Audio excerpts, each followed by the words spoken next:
வணக்கம் நண்பர்களே. இன்றைக்கி என்னோட பார்க்க போகிறோம்னு பார்த்தீங்கன்னா அண்டர் செஸ் பெயிண்ட் அடிக்கிறத பற்றி பார்க்கலாம்.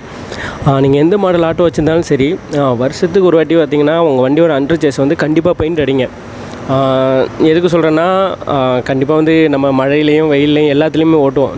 சேர் படம் எல்லாமே படம் ஈஸியாக பார்த்திங்கன்னா அண்டர் சேஸ் துருவாகும். அண்டர் சேஸில் துருவானாலே வண்டி பாடியில் பார்த்திங்கன்னா துரு அதிகமாகிடும். அது எப்படி கண்ட்ரோல் பண்ணுறதுன்னா, அண்டர் சேஸ் பார்த்திங்கன்னா கீழே ஃபுல்லாக வாட்டர் வாஷ் பண்ணிவிட்டு அப்புறம் பெயிண்ட் அடிக்கிறது நல்லது.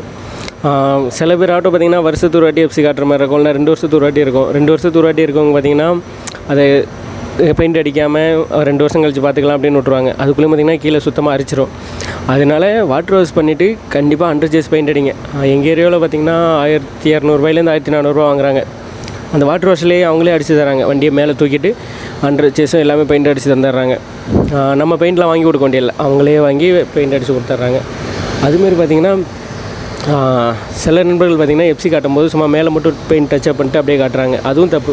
நீங்கள் மேலே டச்சப் பண்ணுறீங்களா இல்லையோ, அண்டர் சேஸ் வந்து கண்டிப்பாக பெயிண்ட் அடித்து வச்சுக்கோங்க. ஏன்னா அது நம்ம ஆட்டோவுக்கு தான் சேஃப்டி. சேஸ் எல்லாமே வந்து பார்த்திங்கன்னா துருவாகாது, எந்த பிரச்சனையும் வராது.